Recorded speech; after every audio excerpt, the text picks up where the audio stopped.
Ռուսաստան եւ Արևմուտք ուժերի հարաբերակցությունը անհամեմատելի է. The ratio of forces of Russia and the West is incomparable. Yes, Ukraine is currently the battlefield. But the war is not just between the Ukrainians and Russia. The entire West is soaked in the war. It is clear that, on the ground, the Ukrainians have assumed the heavy burden for the sake of their vision for a sovereign state. But there are several reasons behind everything that is happening now. I wouldn't like to elaborate on the geopolitical developments, but one of the main reasons is the fact that the leadership of the Kremlin was trying to implement so-called, how should I put it, plans that the world would not allow the leadership to implement.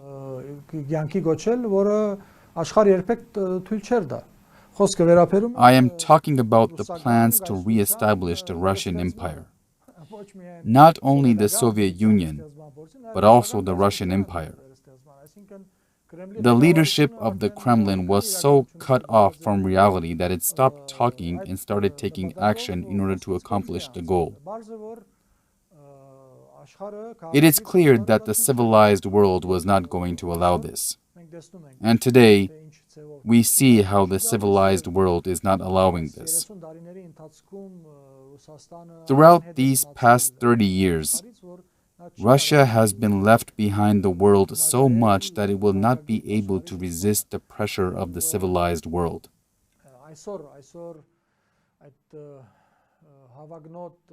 Today, the pretentious or so-called extremely pretentious leadership of the Kremlin is trying to dictate conditions for capitulation to the Ukrainian side for termination of the hostilities on the battlefield. Թաթարեցնելու համար ուկրաինական կողմին կապիտուլյացիոն պայմաններ որ փորձում են թելադրել, ես վստահ եմ որ I am certain that those conditions will never be implemented, and what will happen will be the opposite. That is to say, after a while, regardless of the ups and downs of the hostilities on the battlefield, under the pressure of the sanctions of the West, Russia will be the one that will express commitment to implement the conditions for capitulation set by the West.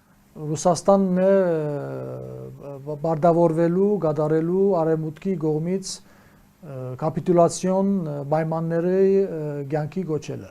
That is to say, as I mentioned a little while ago, now the objective is set to see the capitulation of Russia as an end to all this, not to overthrow Putin's regime or the system of the KGB, dear people.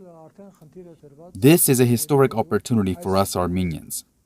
And due to these geopolitical developments, we Armenians are facing opportunities to create a state, and in a very short period of time, to regain the losses that we suffered on the Artsakh front, and regain what we lost in not only the not too distant past, but also what was stolen from us a very long time ago.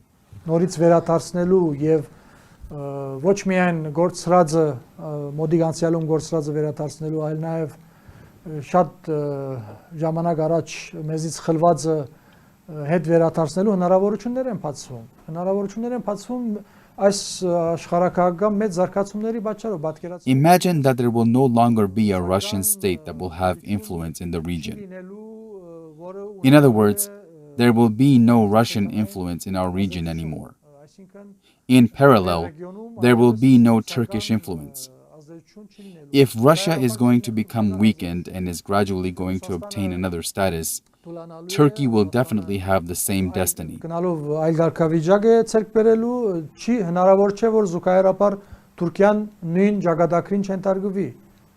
Those who are following the developments can see that Russia and Turkey are going to become weakened proportionately. We can all see this.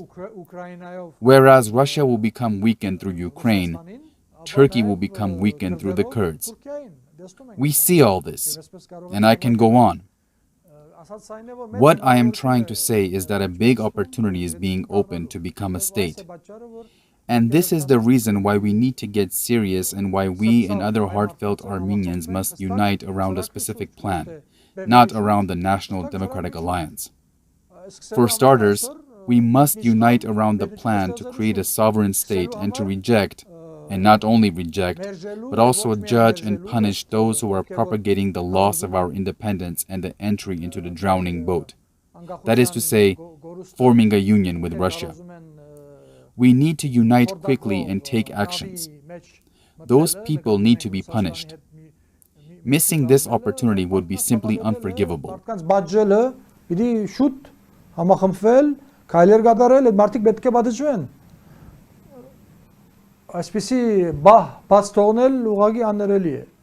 Perhaps the problem is that, for instance, very often, Mr. Sefilian, the National Democratic Alliance and you personally have presented forecasts that have become a reality later, but unfortunately, average people are not too foresighted.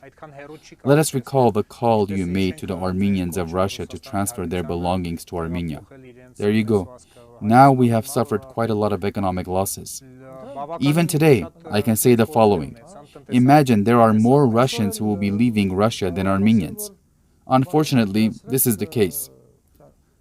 There are data according to which 1.5 million Russians have already left Russia. Comparatively speaking, today, there are more Armenians in Russia who still don't believe that Russia is going to collapse. They keep saying that everything will be fine and there will be peace, just like it was during the Armenian genocide a century ago.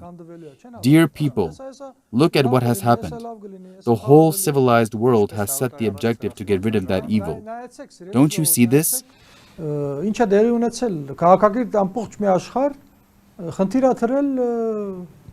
Այդ չարիքից սերբազատվելու։ Սա չեք տեսնում։ Բաժանորդագրվեք ազգային ժողովրդավարական բևեռի YouTube-յան ալիքին։